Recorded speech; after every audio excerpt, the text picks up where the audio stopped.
Angel Reese unintentionally exposed her own lie. She exposed a lie that the WNBA has been pretending to believe. All these things that she says she has dealt with over the last year, all these encounters of racism, it looks like she's just been caught in what could certainly be taken as in a lie. I have yet to see a single example of Angel Reese being a leader outside of rebounding her own missed layups. What does Angel Reese do? What is her contribution? Angel Reese just got destroyed on live TV and states that she lied about negative fan encounters.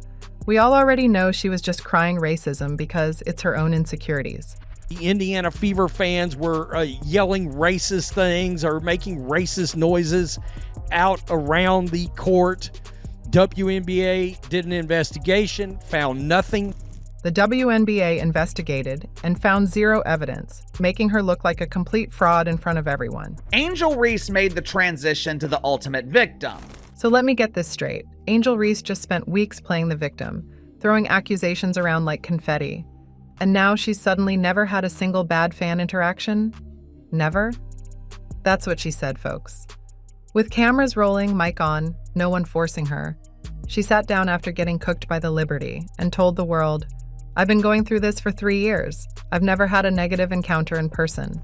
When the team was coming out, and of course we saw footage of that, and there was nothing malicious to it whatsoever that anybody could see. And then of course the Indiana Fever fans were yelling racist things or making racist noises out around the court. Excuse me? Did we just hallucinate the Indiana Fever racism scandal she was screaming about 2 weeks ago? You remember that, right? The whole storyline where she claimed racist slurs were being hurled at her while she shot free throws. Angel Reese, the most coddled, babied professional athlete in all of sports, continues to be the most babied and coddled professional athlete in all of sports, continues to have her peers say, "You go, girl."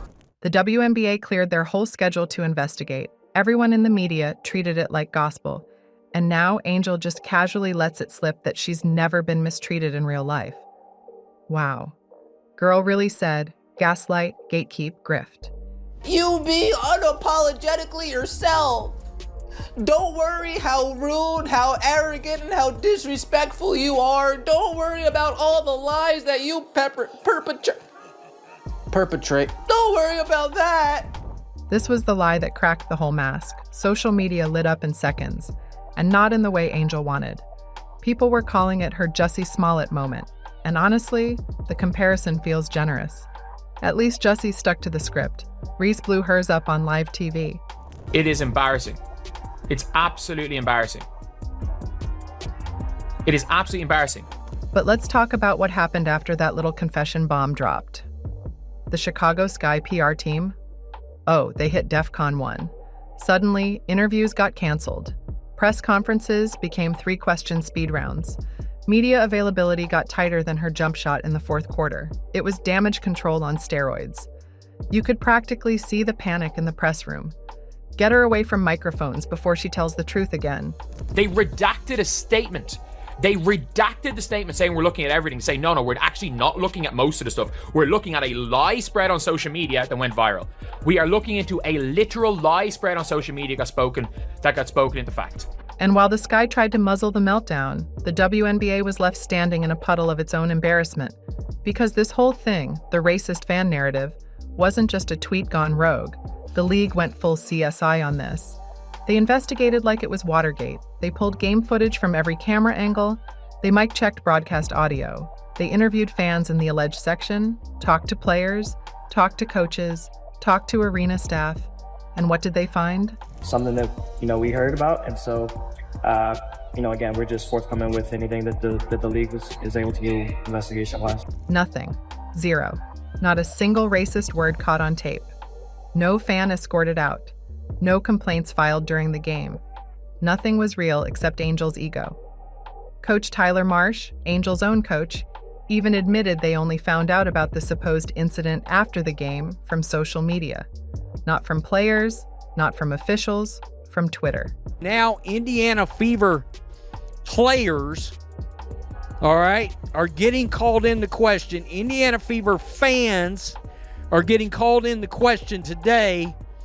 We got one post on here where somebody's literally calling, they're talking about there should be a boycott. And let's not forget the WNBA's final statement. The reports were unsubstantiated. That's league speak for, this was a load of crap. They basically said, hey, we wasted 2 weeks investigating a ghost story because Angel Reese couldn't keep her PR strategy straight. Angel Reese has pretended to be the victim of mythical racism. She has fed into the fantasy that Caitlin Clark fans are racist. First game of the season. Meanwhile, Indiana Fever fans, the people falsely accused of being racists, never even got an apology. They just had to sit there and take it while the league and media painted them as villains. And Angel? She went silent. No clarification, no walk back. Just radio silence until she nuked her own credibility in front of a dozen cameras. Angel Reese struggles to exercise her right to remain silent, which is a common characteristic in people who are living a lie. But let's pivot to something even more delicious, Angel's performance in the United Center. Primetime CBS, Saturday night, national TV, first WNBA game ever played in Chicago's biggest arena. 20,000 seats. This was supposed to be Angel's moment, her chance to prove she could carry the league without Caitlin Clark. And guess what she delivered? To make matters worse, I think Angel Reese is also coming to the harsh realization that her gimmick as the ultimate victim has expired. 20 years ago. 4 points in 27 minutes on 2 of 7 shooting. You could have grabbed a random middle schooler from the bleachers and gotten better numbers. Now remember, the Indiana Fever were missing Caitlin Clark, injured, Sophie Cunningham, and their head coach Stephanie White. 3 of their most important pieces gone. And they still beat Angel's team by 27. That's not just a loss, that's a public execution on hardwood.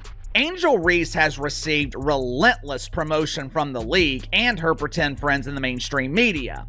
Since she couldn't sell tickets and generate interest on the court, Angel Reese decided to play the villain. And if the score wasn't humiliating enough, fans were roasting Reese before the game even started. Why? Because ticket prices dropped from over $60 to just $3 the moment Clark was ruled out. Let that sink in. $3. People were sharing screenshots online like, I can see Angel Reese live for less than a pack of gum. Someone said they took their whole family for the price of a Chick-fil-A combo. You know it's bad when your game is cheaper than parking. Angel Reese refused to dispute the false media narrative that Caitlin Clark fans were taunting her with racial slurs, even though her own head coach publicly admitted he didn't hear a damn thing. But all of a sudden... And it gets worse. Her team shot 32% from the field. That's their lowest in years. Reese alone had 3 turnovers, a -23 plus-minus, and she got blocked multiple times going up weak in the paint. She was out there getting rejected like a guy with no job on Tinder. Stat of the night, Reese has been blocked 20 times this season. Want to know how many field goals she's made? 21? That's not star player energy. That's I'm just happy to be here numbers. She considers herself a star. If you're going to call yourself a star, I expect you to perform like a star, especially in big moments. That's maybe you should sit down for a bit numbers. And don't even get me started on her fashion show entrance. She strutted into the arena like it was Paris Fashion Week. Designer outfit, matching boots. Probably spent more time planning that outfit than she did studying Indiana's defense. Fans weren't clapping for her jumper. They were rating her outfit like a red carpet event. Too bad nobody came to watch a fashion blogger get clamped for 27 minutes. Caitlin Clark was injured. Angel Reese was the only star on the court last night. And for 27 minutes, she completely disappeared. The cherry on top? Social media's favorite roast. She brought her outfit but left her game at home.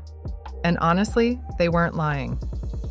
Angel Reese lied about racist fans, accidentally confessed to it, humiliated herself on national TV, caused a worthless investigation, never apologized, and followed it all up with the most embarrassing game of her career.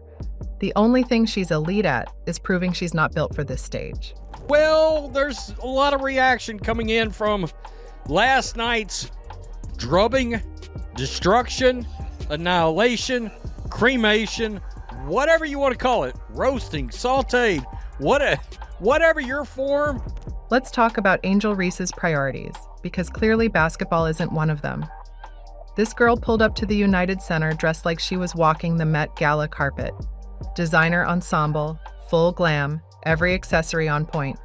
Meanwhile, her actual game looked like it got left behind in the Uber. Fans were online clowning her, saying she spends more time coordinating outfits than she does running plays. And honestly, they weren't wrong. It was giving, I'm here to serve looks, not buckets. The league is also taking a big L because there's no apologies to any fans whatsoever on this totally BS statement released by the WNBA.